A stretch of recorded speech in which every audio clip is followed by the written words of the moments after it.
ایک روز حضرت سلیمان علیہ السلام نے سب پرندوں کو حکم دیا کہ میرے دربار میں آ کر اپنا اپنا کمال بیان کریں۔ ہر پرندہ بتائے کہ اس میں کیا کیا خوبی ہے، کیا کیا کمال ہیں۔ سیدنا سلیمان علیہ السلام کے حکم پر سارے پرندے جمع ہو گئے، حاضر ہو گئے، سب اپنا اپنا کمال بیان کرنے لگے، سب اپنی اپنی خوبیاں بیان کرنے لگے۔ جب ہدہد کی باری آئی تو اس نے کہا، حضور مجھ میں کمال یہ ہے کہ میں چاہے کتنا اونچا اڑتا ہوں اور زمین سے کتنی ہی دور ہو جاؤں، حضور میری نظر اتنی تیز ہے کہ میں میلوں دور اوپر سے نیچے زمین کے ذرے ذرے کو دیکھ لیتا ہوں۔ اور حضور سب سے بڑا کمال یہ ہے کہ نہ زمین کی ہر چیز کو دیکھ لیتا ہوں بلکہ زمین کے اندر جہاں پانی ہو میں وہ بھی دیکھ لیتا ہوں۔ اور حضور سب سے بڑا کمال مجھ میں یہ ہے کہ اوپر پرواز کرتے کرتے نیچے پانی کا ذائقہ بھی چکھ لیتا ہوں، پانی کا ذائقہ بھی معلوم کر لیتا ہوں کہ پانی میٹھا ہے یا کڑوا ہے۔ حضور یہ ہے میرے اندر خوبیاں۔ کہنے لگا، حضور آپ مجھے اپنے ساتھ رکھا کیجئے، آپ اپنے تخت پر تشریف فرما کے ہوا پر سیر کرتے ہیں، حضور آپ جہاں بھی جائیں مجھے اپنے ساتھ میں رکھیں، میں زمین پر نگاہ رکھا کروں گا کہ جہاں بھی زمین پر میٹھا پانی نظر آیا کرے گا میں آپ کو بتا دیا کروں گا، اور آپ اپنا تخت وہاں اتار کر اپنا دربار بنا لیجئے گا۔ سیدنا سلیمان علیہ السلام اس کا کمال سن کر بہت ہی خوش ہوئے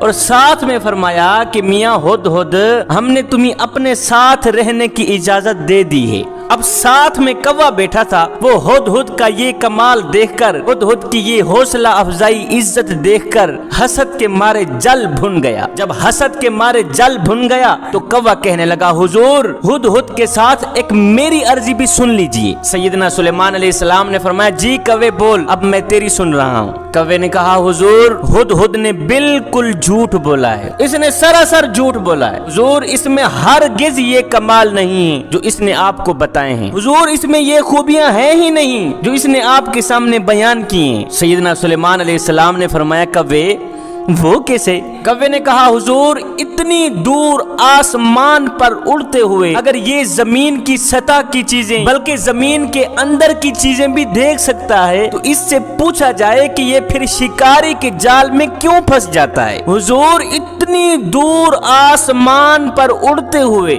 اگر یہ زمین کی سطح کی چیزیں دیکھ لیتا ہے پھر اس سے پوچھا جائے کہ یہ شکاری کے جال میں کیوں پھنس جاتا ہے، کیا شکاری کا جال اسے نظر نہیں آتا؟ حضور یہ جھوٹ بول رہا ہے، اگر یہ اتنی تیزی سے دیکھ لیتا تو شکاری کے جال کو دیکھ کر شکاری کے جال میں ہرگز نہ پھنستا۔ حضور جال کے اندر جو دانا پڑا ہوا ہوتا ہے یہ اس دانے کو کھانے کے لیے کود پڑتا ہے، اسے یہ نظر نہیں آتا ساتھ میں جال بھی ہے۔ حضور اگر یہ اتنا ہی با کمال ہوتا تو اسے دانے کے ساتھ ساتھ جال بھی نظر آ جایا کرتا۔ یہ سن کر سلیمان علیہ السلام مسکرا پڑے۔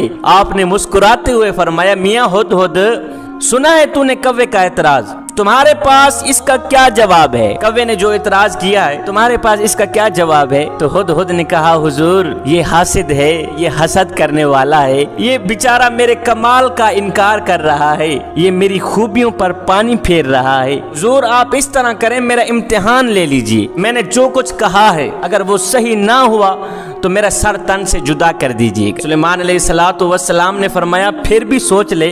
ہدہد کہنے لگا، حضور نظر تو واقعی میری تیز ہے، اس میں کوئی شک والی بات نہیں، میری نظر بہت ہی تیز ہے، جو میں نے کہا ہے بالکل سچ کہا ہے، لیکن جب اس پر قدرت کا پردہ پڑ جاتا ہے، جب اس پر تقدیر کا پردہ پڑ جاتا ہے، جب ان آنکھوں کے اوپر تیزی سے کام کرنے والی نظروں کے اوپر تقدیر کا پردہ آ جاتا ہے، ہے حضور جب تقدیر کا پردہ آ جاتا ہے پھر مجھے جال نظر آتا ہی نہیں۔ حضور اس حاسد کو میرے کمال پر اعتراض کرنا تو سوچا لیکن اس کم بخت نے تقدیر کی حقیقت نہ سمجھی۔ حضور جب مقدر ہار جاتا ہے، جب نصیب ہار جاتا ہے، جب تقدیر ہار جاتی ہے تو پھر مجھے دانا تو نظر آ جاتا ہے، مجھے جال نظر نہیں آتا اور میں جال میں پھنس جاتا ہوں۔ جوانو، انسان کی تقدیر میں جو کچھ لکھا ہے وہ ہو کر ہی رہے گا۔ انسان لاکھ تدبیریں کرتا ہے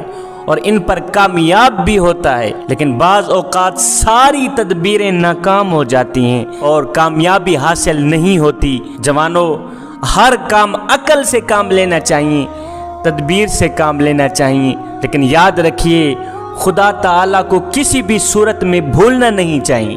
ہزاروں تدبیروں کے باوجود بھی بعض نتیجہ جو الٹا نکلتا ہے، یہ انسان کے لیے ایک تنبیہ ہے کہ تم اپنی عقل اور تدبیر پر ہی بھروسہ نہ رکھنا۔ یاد رکھنا ایک طاقت ایسی بھی ہے جو تمہاری تمام تدبیروں کے ہوتے ہوئے بھی تمہیں کامیاب نہیں ہونے دیتی، اور وہ طاقت ہے خدا کی طاقت۔ دیکھیے آج ہوائی جہازوں کے، ریلوں کے، بسوں کے جو حادثے ہوتے ہیں، ان مکمل تدبیروں کے باوجود بھی، ان مکمل انتظامات کے باوجود بھی جو حادثے واقع ہو جاتے ہیں، بحری جہاز ڈوب جاتے ہیں، ہوائی جہاز گر جاتے ہیں، ریلوے ٹکڑے ٹکڑے ہو جاتی ہے، یہ سب باتیں اس بات کی دلیل ہیں کہ ایک ہستی سب سے بلند و بالا اور سب سے بڑی طاقت والی بھی ہے، جو ان تدابیر کے ہوتے ہوئے بھی جو چاہے وہ کر سکتی ہے۔ اب اس حکایت سے ہمیں یہ بھی معلوم ہوا کہ کوا ایک حاسد جانور ہے، حسد کرنے والا جانور ہے۔ یہ کسی صاحب کمال کا کوئی بھی کمال سن کر جل بھن جاتا ہے، اور اسی طرح جو لوگ انبیاء علیہم السلام کی،